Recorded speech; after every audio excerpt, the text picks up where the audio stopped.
8장 17장 5절까지입니다. 레위기 17장 10절부터 18장 5절까지입니다.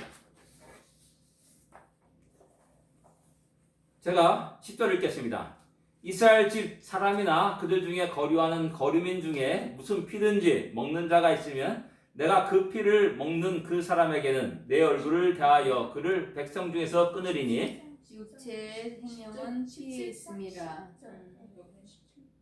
내가 이 피를 너희에게 주어 단에 뿌려 너희의 생명을 위하여 속하게 하였나니 생명이 피에 있으므로 피가 죄를 속하였느니라. 그러므로 내가 이스라엘 자손에게 말하기를 너희 중에 아무도 피를 먹지 말며 너희 중에 거류하는 거름이라도 피를 먹지 말라 하였나니 모든 이스라엘 자손 그들 중에 거류하는 거류민이 먹을 만한 짐승이나 새를 사냥하여 잡거든 그것의 피를 흘리고 흙으로 덮을지니라. 모든 생물은 그 피가 생명과 일체라. 그러므로 내가 이스라엘 자손에게 이르기를 너희는 어떤 육체의 피든지 먹지 말라 하였나니 모든 육체의 생명은 그것의 피인즉 그 피를 먹는 모든 자들은 다는 끊어지리라. 또 스스로 죽은 것이나 들짐승에게 찢겨 죽은 것을 먹은 모든 자는 본토인이거나 거류민이거나 그의 옷을 빨고 물로 몸을 씻을 것이며 저녁까지 부정하고 그 후에는 정하려니와 그가 빨지 아니하거나 그의 몸을 물로 씻지 아니하면 그가 죄를 담당하리라. 여호와께서 모세에게 일러 가라사대 너는 이스라엘 자손에게 말하여 이르라. 나는 여호와 너희 하나님이라. 너희는 그 거하던 애굽 땅의 풍속을 쫓지 말며 내가 너희를 인도할 가나안 땅의 풍속과 규례도 행치 말고 너희는 내 법도를 따르며 내 규례를 지켜 그대로 행하라. 나는 너희의 하나님 여호와니라. 너희는 나의 규례와 법도를 지키라. 사람이 이를 행하면 그로 인하여 살리라. 나는 여호와니라. 아멘. 네.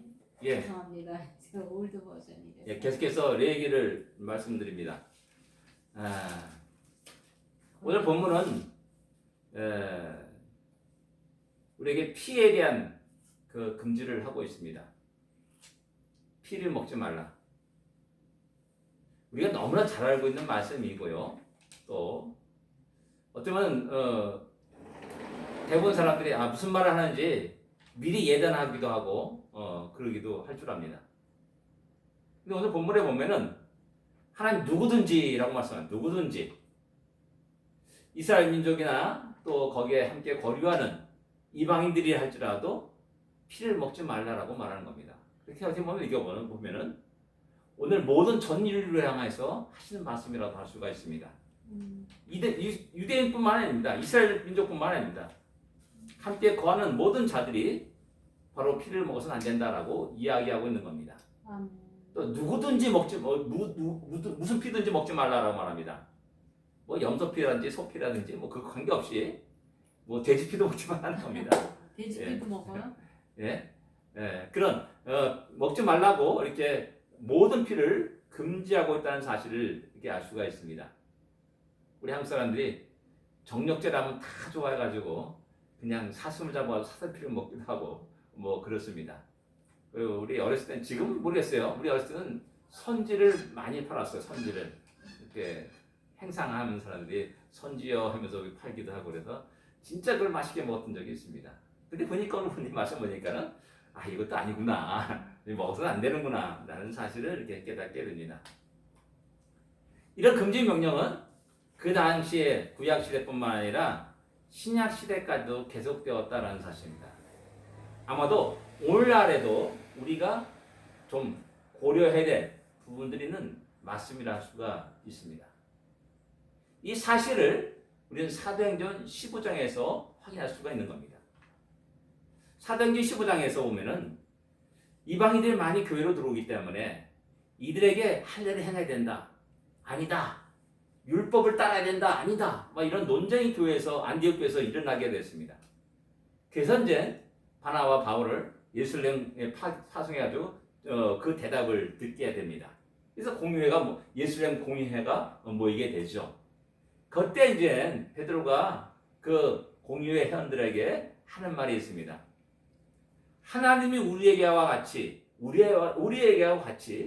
그들에게도 성령을 주었다. 아멘. 나만 성령 받은 게 아니다. 이방인들도 동일하게 성령 받았다라는 겁니다. 그리고 그들도 우리가 동일하게 주 예수의 은혜로 구원 받은 줄 믿는다. 이렇게 말하고 있습니다. 내가 예수를 믿듯이 그들도 역시 믿지 않느냐라고 말하는 겁니다. 그러면서 왜 이들에게 우리가 지키지 못하는 그 멍에를 매게 하느냐라고 이렇게 이야기하고 있다는 사실입니다. 또 이 말을 이후에 예수님의 형제인 야고보가 또 말합니다. 이방인 중에 하나님께 돌아온 자들을 괴롭게 하지 말라. 그러나 다만 우상의 더러운 것과 음행과 또 목매어 죽인 것과 피를 멀리하게 하도록 편지하는 것이 좋다라고 이렇게 사도행전의 15장 19절 20절에 말씀하고 있습니다. 이것을 보아서 여전히 교회는 신학교에도 역시 마찬가지로 피를 금하는 것이었다는 사실을 우리가 알 수가 있습니다. 그 신학교에 계속 신학시대 계속되었고 또 오늘날 우리에게도 또한 생각해야 될 또 지켜야 될 그런 말씀이라는 사실을 우리는 먼저 기억을 해야 됩니다. 근데 이런 피 금지 명령을 통해서 왜 하나님은 우리에게 무엇을 말씀하고자 하느냐라는 겁니다. 그 하나님의 뜻은 무엇인가라는 겁니다. 그래서 우리가 제일 먼저 생각할 수 있는 것은 생명을 지극히 사랑하시는 하나님임을 오늘 본문에서 우리는 발견하게 됩니다. 너무나 생명을 사랑하십니다. 하나님이 태초에 천지를 만드셨습니다. 그리고 첫째 날 빛이 있으라 했더니 빛이 있었습니다. 둘째 날 공창을 만들었습니다. 셋째 날 육지와 바다를 만드셨습니다. 그리고 육지에는 온갖 씨, 풀, 가진 채소들 또한 열매 맺는 나무들을 만드셨습니다. 육지에는 온갖 꽃과 향기가 가득했다는 사실을 우리는 상상할 수가 있습니다. 그 다음에 이제 넷째 날에는 해와 달을 만드시고 별들을 만드셨습니다. 다섯째 날에는 하늘의 온갖 새들을 만드셨습니다. 그리고 바다에 온갖 동물들을 바다 동물들을 만드셨습니다. 하늘과 바다에 생명이 충만한 상태를 우리에게 보여주고 있다는 사실입니다. 6일 날에는 이제 여섯째 날에는 육지에 있는 동물들을 만드셨고 그 가운데 가장 중요한 하나님의 형상으로 우리 인간을 만드셨다는 사실을 창세기는 우리에게 증거하고 있다는 사실입니다. 아멘. 온 하늘과 땅과 바다에 생명이 충만한 모습을 우리는 상상할 수 있어야 됩니다. 그곳에는 죽음의 그림자가 없었습니다. 죽음의 고통과 피 흘림이 없었다는 사실입니다. 이런 만물을 보시고 하나님이 좋았더라라고 말씀하십니다. 아멘. 당신이 만드신 만물을 보면서 만족하시는 주님의 모습이 창세기 1장에 기록되어 있는 겁니다. 그리고 우리 인간에게 그것을 맡기셨습니다. 잘 관리하도록 다스리도록 명령하셨습니다. 그래서 그 사명을 맡은 우리 인간은 그 하나님의 생명을 그 생명을 취하는 행위를 함부로 해서는 안 된다는 겁니다. 생명을 또한 경솔히 가볍게 여기서는 결코 안 된다는 말입니다. 어제 이제 기사 읽다가 요즘 세대가 어떤 세대냐? 사람을 죽였습니다. 그리고 틱톡에서 어떤 사람이 딱 그 사람의 모습을 보고 괜찮네 하고 틱톡 날리는 그런 세대가 됐다는 겁니다. 사람을 죽인 살인자예요. 근데 외모가 너무나 아름다고 멋있어요. 괜찮네 외모는. 이런 식으로 표현하는 것이 오늘 이 시대라는 겁니다. 11절에 육체의 생명은 그 피에 있다라고 말씀합니다. 즉 피를 먹는 것은 그의 생명을 먹는 것과 같다라고 말하는 겁니다. 다시 말하면 피를 먹는 자는 그 어떤 생명을 빼앗는 것이고 그 생명에 죽음을 주는 것이라는 겁니다. 먹는 자는 즐거울 수가 있고요, 맛있을 수가 있고요, 너무나 맛있다라고 이야기할 수 있습니다. 그러나 죽음을 당한 자에게는 너무나 큰 고통과 아픔과 또 신음이 있다는 사실을 우리는 기억해야 됩니다. 그렇기 때문에 이 생명의 주관자신 하나님, 그 하나님 명령을 어기고 생명의 피를 마시는 것은 우리가 그 하나님의 고난을 침범하는 것이라 말할 수가 있는 겁니다. 또 이 말씀은 역으로 보면은 하나님은 당신이 사랑하는 백성들에게, 특별히 믿는 자들에게 생명을 지극히 사랑할 것을 갖다가 명령하고 있다라고도 할 수가 있습니다. 그러기에 우리 모든 성도들에게는 이 생명 존중 사상이 있어야 된다는 사실입니다. 제가 전에 한번 말씀드린 것 같은데, 내 발 앞에 지나가는 작은 개미라 할지라도 또 미물이라 할지라도 어느 날 이렇게 보니까는 너무 신기한 거예요. 그래서 함부로, 예전에는 뭐 잡아가지고 뭐 죽이기도 하고 뭐 그랬는데, 점차 살아가다 보니까는 하나님 만드신 생명 그 자체가 너무나 신기하고 신비막측하다는 사실을 발견하게 되고, 그래서 어떤 생명도 함부로 내가 죽일 수 없는 그런 상황에 되었다는 사실을 이렇게 발견하게 됩니다. 함부로 생명을 취하는 가벼운 행동은 우리 모든 성도들에게 엄격히 금해야 되는 겁니다. 또 고통을 주는 행위도 또 금해야 됩니다. 그렇기 때문에 하나님께 제물을 드리려고 하는 그 제물은 가장 고통 없이 주게 된다는 겁니다. 그것은 연구예요, 그것들. 어느 게 가장 고통이 없느냐? 목에 해가지고 이제 피를 흘리는 게 고통이냐? 먼저 전기 충격을 통해서 기절시키고 나서 죽이는 게 고통이 없느냐? 본인이 연구를 하더라고, 그걸. 어느 게 더 고통이 없느냐? 하나님께 제물을 드리는 것은 그렇게 되고, 또 특별히 유대인들에게는 고통을 통해서 죽은 동물들은 음식으로 안 됩니다. 부정한 것으로 취급합니다. 그래서 가장 고통이 없는 상태에 죽이는 방법을 연구하고 그것을 찾고, 그래서 그렇게 어떤 것들을 이렇게 하는 것들을 보게 됩니다. 고통을 통해서 쾌감을 얻는 사람, 뭔가 정신이 이상한 사람입니다.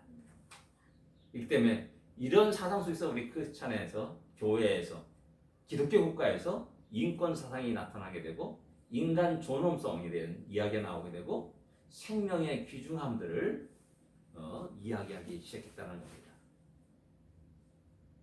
동물 사랑 역시 마찬가지죠. 참으로 이게 뭐 요즘 이렇게 반려견들 많이 애완동물 많이 키우는 사람들이 있는 거 보면서 그에 대한 많은 동영상들을 이렇게 즐겨 보는데요. 보면 참 신기해요. 그러면서 또 그 동물들을 구출하려고 애를 쓰는 그런 모습도 쉽게 볼 수가 있다는 사실입니다. 자연보도 마찬가지고요. 그래 우리가 또 생각할 수 있는 것은 한 영혼의 죽음을 구하시는 자가 되어야 된다는 사실입니다. 단순하게 동물 보호하고 자연 보호하고 그것을 뛰어넘어서 한 영혼의 신원, 한 영혼의 지옥불로 가는 그것에 대해서 우리가 관심을 가지고 그 생명을 위해서 기도하며 그 한 영혼을 구원하기 위해서 우리의 가진 것들을 다 데려갈 수 있는 우리가 되어야 된다는 사실입니다. 우리 교회에서는 절대 사용해야 될 말이 있습니다. 또 제가 굉장히 싫어하는 말이 하나 있습니다. 그것은 죽겠다는 말입니다. 왜 죽겠습니까? 살아야죠. 하나님 기뻐하신 생명의 역동함을 드러내면서 우리 성도가 살아야 되는데, 배고파 죽겠다, 배불러 죽겠다, 재밌어 죽겠다, 모두가 다 죽겠다 해요. 완전히 그런 말은 쓰지 마십시오. 예전엔 우리 교회 그 학생들 이렇게 있을 때 그 애들이 습관적으로 막 죽겠다는 말을 할 때마다 그 즉시 내가 지적하면서, 야, 왜 죽겠다냐, 살겠다 하고 이렇게 말했던 적도 있습니다. 하나님을 믿고 의지한다면 어떤 상황 속에서도 결코 믿음의 사람들은 소망을 버리지 않습니다. 그리고 다시 힘을 내서 그 7번 넘어도 다시 일어나고 다시 믿음의 발걸음을 내딛며 최후의 믿음의 승리하는 자들이 바로 우리 모든 성도들임을 갖다가 기억해야 됩니다. 하나님은 우리의 생명을 너무나 기뻐하시고 소중히 다루신다는 사실을 기억해야 합니다. 두 번째, 이게 피를 먹지 말라는 이 말씀에는 속죄의 의미가 있기 때문에 피를 먹지 말라고 말합니다. 11절에도 보면은 너희의 생명을 위하여 속죄하였나니 생명이 피에 있으므로 피가 죄를 속하느니라, 이렇게 분명히 말씀합니다. 왜 우리라고 피를 먹지 말라냐? 그 피는 너의 죄를 속한, 대속한 그 피기 때문에 그렇다라고 말하는 겁니다. 그래서 뭐 양의 피인데 뭐 이 피는 돼지피 먹으면 어떻습니까? 아니, 피라는 그 대표적인 것으로 때문에 우리가 어떤 피도 먹어서는 안 된다라고 말씀하고 있는 겁니다. 이 사상은 히브리 9장 20절부터 그대로 나타납니다. 피 흘린 것은즉 죄 사함도 없느니라 라고 이렇게 히브리서 9장 22절은 분명히 선포하고 말씀합니다. 이 속죄의 피에는 생명을 지극히 사랑하는 하나님과 모순된 모습을 드러내고 있습니다. 하나님 생명을 너무 사랑하지 않습니까? 생명을 너무나 아끼고 있습니다. 그리고 생명이 하나님이십니다. 근데 하나님은 죽이라 명령합니다. 피를 흘려라 명령합니다. 그럼 모순되었다는 사실입니다. 하나님과 모순됐다는 겁니다. 어떻게 생명이 주관이신 하나님이 생명을 취하는, 피를 흘리게 하는 그러한 명령을 또한 제사를 우리에게 요구하느냐는 겁니다. 그렇기 때문에 피를 경홀히 여겨서 함부로 먹는 행위는 이런 하나님의 속죄의 피를 경홀히 여기는 것, 가볍게 취급하는 것과 같다라고 말하는 겁니다. 실제 성경을 보게 되면 여러분들 곳곳에 피가 있음을 갖다 우리가 알 수가 있습니다. 성경은 피의 역사를 기록한 책이라고 말할 수가 있습니다. 피의 역사. 지금은 안 그러는데, 지금 그런 책을 성경책을 보기 힘든데, 우리 어렸을 때만 해도 성경책에 빨간 이게 까만색의 빨간 그 성경책이 많았습니다. 그래서 빨간 붉은피를 상징해서 그런지 지금은 뭐 황금색이라든지 뭐 대부분 그런 색이에요. 그래서 빨간색을 찾아보지 못하는 것이 요즘 이제 성경책이라고 할 수 있는데, 성경은 창세기부터 피 역사를 기록합니다. 우리의 성경에서 최초의 피 흘림이 가인이 아벨을 죽인 사건도 생각하는데 아니라는 겁니다. 그 이전에 에덴 동산에도 피 흘림이 있었다는 사실을 성경은 우리에게 증거합니다. 아담이 범죄한 이후에 하나님의 창세기 3장 21절에 아담에게 가죽옷을 입혔다라고 말씀합니다. 가죽옷을 입혔다면 그 어떤 동물이 피 흘리고 죽었다는 것을 의미합니다. 즉 내가 정령 죽으리라고 했는데 아담이 죽은 것이 아니라 하와가 죽은 것이 아니라 대신 어떤 동물이 피를 흘리고 신음소리를 내면서 죽었다는 겁니다. 우리는 이 사실을 기억해야 됩니다. 아벨의 제사에도 피가 있었습니다. 아벨은 양의 첫 새끼를 또한 기름진 것으로 하나님께 제사드렸다고 말합니다. 노아 시대 홍수 이전에는 하나님이 그 육식을 금지했습니다. 육식을 먹는 걸 금지했습니다. 그리고 노아 홍수 이후에 육식을 허용했어요. 그렇다면 왜 양의 새끼를 죽여서 피 흘려서 제사를 드리겠습니까? 그것은 바로 하나님께 피의 제사를 드렸다는 것이고, 그 피에는 속죄의 의미가 담겼다는 것이고, 그 제사를 하나님이 기쁘게 받으셨다는 사실을 성경 우리에게 이야기해주고 있는 겁니다. 이 피의 역사는 노아 시대 홍수 후에도 나타납니다. 아라사에 도착해가지고 문을 열고 나갔습니다. 노아가 제일 먼저 한 일이 무엇입니까? 하나님께 번제를 드리는 것이었습니다. 정결한 짐승 중에서, 정결한 새 중에서 골라가지고 번제를 드렸습니다. 출애굽의 장자, 재앙 때 얼마나 많은 어린 양의 피를 흘려야만 됐습니까? 나올 때 60만이 나왔다고 하지 않았습니까? 6분의 1이라면 10만 마리가, 10분의 1이라면 6만 마리가 죽은 겁니다. 60만에 10분의 1이라면 6만 마리가 죽은 겁니다. 그것도 거의 같은 시간에 같은 장소에서 죽었습니다. 그러면 이스라엘 백성들이 거주하는 그 장소에는 피가 강같이 흘렀을 겁니다. 그리고 그 피의 비린내가 그 이스라엘 지역에 넘쳐났다는 사실입니다. 수많은 양들의 피를 흘렸습니다. 성막과 성전에서 얼마나 많은 피가 흘렀습니까? 율법에 보면 날마다 상번제를 드리라고 말합니다. 상번제는 날마다 항상 상자를 써서 상번제입니다. 아침과 저녁 때 드리는 겁니다. 최산도 2마리가 죽는 겁니다. 2마리가 하루에. 1년에 365일 하면은 730마리가 죽는 겁니다. 그뿐만 아니라 유월절, 무교절, 오순절, 장막절 때 최소한 절대 남자들은 반드시 하나님 앞에 나와야 됩니다. 그들이 나올 때 빈손 나오니까 아닙니다.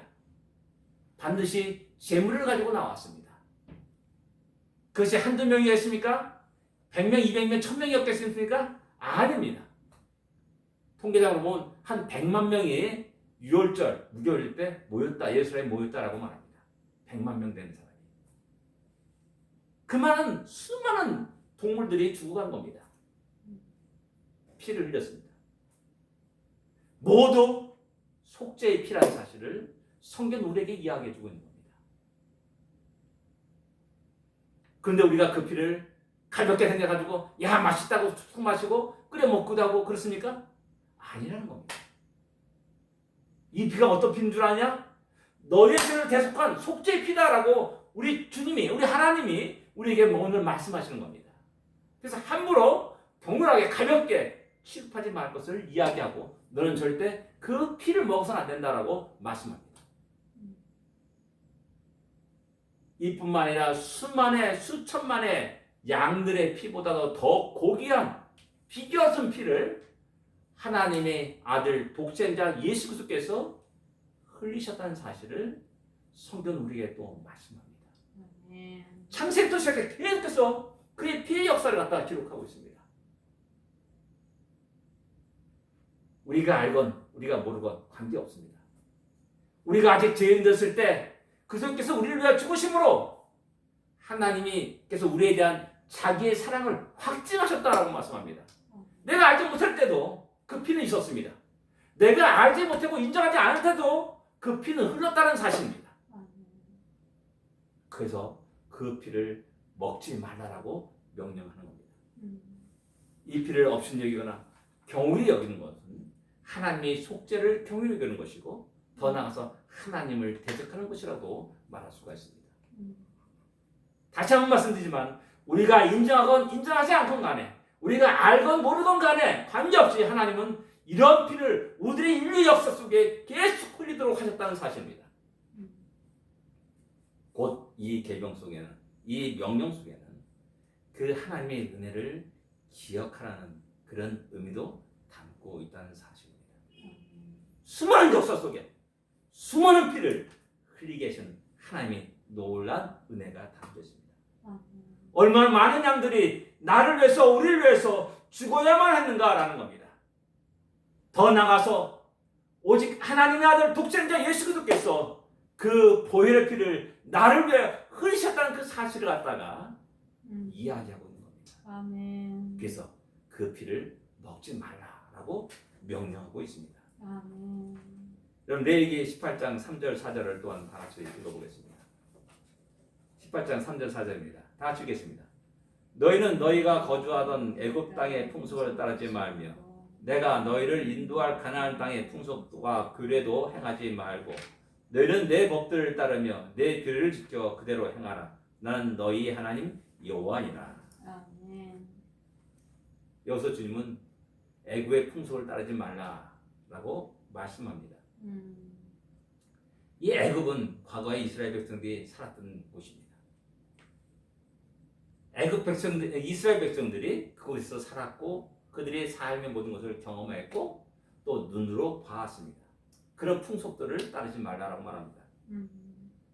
어쩌면 그들이 수백 년 동안 430년 동안 살았기 때문에 그들은 그들의 모든 풍속들이 너무나 자연스러운 것일 수 있습니다. 어쩌면 이것이 전통이요 우리의 문화라고까지 말할 수도 있는 것일 수 있습니다. 근데 그런 모든 풍속을 따르지 말라라고 명령합니다. 왜? 하나님이 기뻐하시는 않는 거기 때문에 그렇습니다.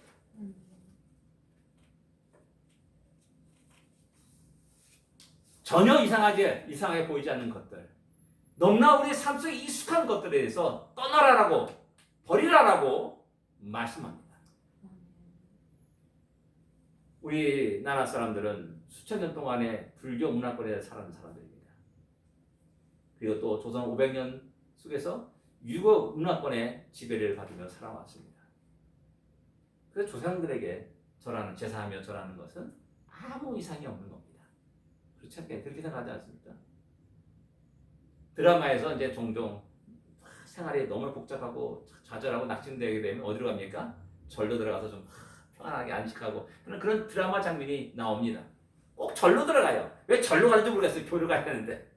네? 우리 한국 사람이 길을 물어보면 절로 가세요 그러잖아요. 그게 아니다. 교회를 가야죠.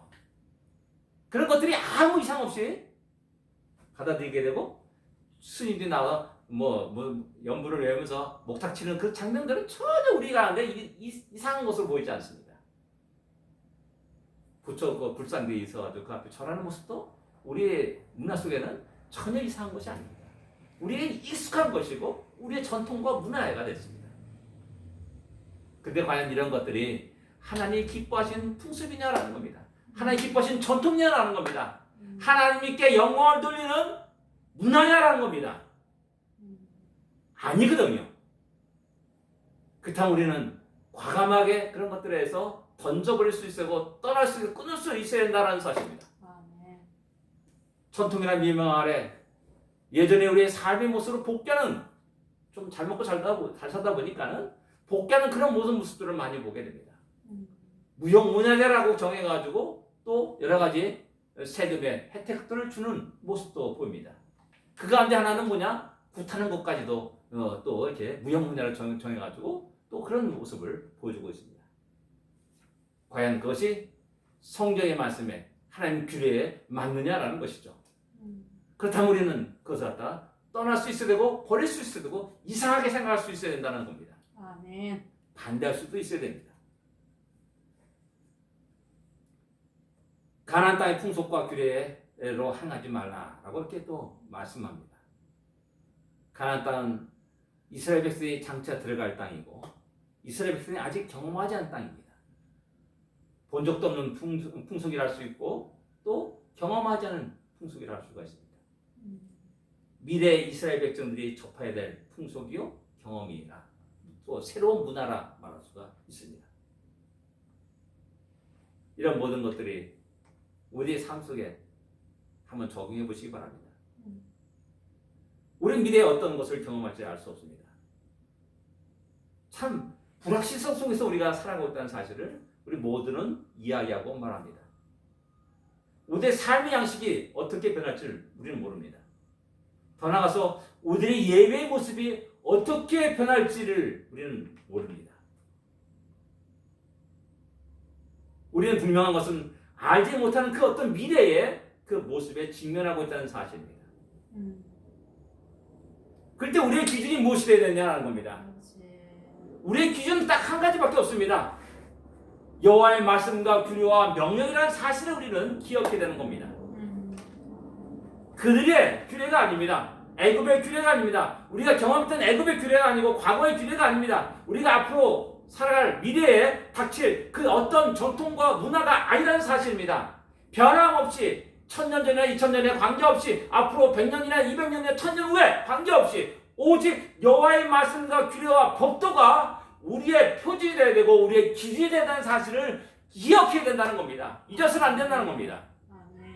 이것을 기억하지 못할 때 우리는 세상의 풍조에 흡수입니다. 성경 보면 우리가 말합니다. 세상의 풍속에 세상을 본받지 말라라고 분명히 말씀하고 있지 않습니까? 우리 예배의 모습 어떻습니까? 요즘 코로나 바이러스 때문에 이제 아마 코로나 바이러스가 끝나게 되면은 우리 예배의 모습이 완전히 달라질 것이다라고 얘기하는 사람이 많이 있습니다. 과연 어떤 것이 옳은 건가? 여러 가지 논쟁이 벌어집니다. 그래 분명한 것은 뭐냐면 하나님 우리에게 모이라고 명령하는 겁니다. 모이를 편한 어떤 사람들의 습관 같이 하지 말고 그날이 가까우면서 더 그리하자라고 히브리서 10장 25절은 우리에게 말씀합니다. 아무튼 그 시대도 초대교회 그 시대도 모이는 것이 상당히 어려웠다는 사실을 우리는 짐작할 수가 있습니다. 왜? 핍박받잖아요. 내가 그리스도인이라는 낙인 찍히게 되면 그 공동체에서 왕따 당하잖아요. 자본 잡혀가기도 하고 재산 다 몰수당하기도 하고 또 가족들이 다 흩어지게 되는 그런 위기 상황 속에 있었다는 사실입니다. 그런 상황 속에도 역시 히브리 기록자는 모일 패는 어떤 사람들이 습관같이 하지 말라라고 말합니다. 하나님은 모든 곳곳에서 안식일을 거룩히 지켜라, 거룩히 지켜라, 거룩히 지켜라 끝없이 얘기합니다. 영원한 규례라고 말합니다. 지키다는 무엇입니까? 나 혼자 저 별철까 저 깊은 산 속에 가서 뭐 찬송 부르고 뭐 기도하고 그게 끝입니까? 그게 예배입니까? 아니에요. 예배는 인격과 인격이 만남이에요. 너와 나의 만남이에요. 하나님과 나와의 만남이에요. 그러게 교회를 한다면 함께 모여서 예배드리는 것이라는 겁니다. 우리가 지금 가정에서 예배드리는 건 너무나 편합니다. 뭐 깨끗하게 앉아서 예배드리기도 하고 그 다음에 좀 왔다 갔다 하면서 예배드릴 수 됩니다. 그러나 그것이 과연 하나님의 말씀과 규례와 명령에 합당한 것이냐라는 것을 생각할 때 우리가 장소가 어떻든지 관계없이 하나님 앞에 내가 예배드리는 이 자세는 마음은 변함없어야 된다는 겁니다. 아멘. 우리 아이들에게 그 사실을 가르쳐줘야 되고 우리 아이들에게 그것을 분명하게 보여줘야 된다는 사실입니다. 애굽의 규례와 풍습을 따르는 것이 아니고 가나안 땅의 풍습을 따르는 것이 아니라 오직 우리는 여호와 하나님의 말씀과 규례와 명령에 따라서 사는 것임을 우리는 기억해야 됩니다. 그럴 때 우리의 믿음이 지켜지게 되고 우리의 믿음이 채워지게 되고 우리가 이 어지러운 이 세상 속에도 우리의 믿음을 바라면서 드러내면서 하나님께 영광을 돌 수 있다는 사실을 우리는 기억해야 됩니다. 우리 옆에 있는 자녀들이 나의 예배드리는 모습을 보고 있다는 사실입니다. 주여. 다시 한번 우리 예배를 하나님의 규례를 말씀을 명령을 다시 한번 마음에 새기며 사는 우리가 되기를 원합니다. 기도드리겠습니다. 우리에게 생명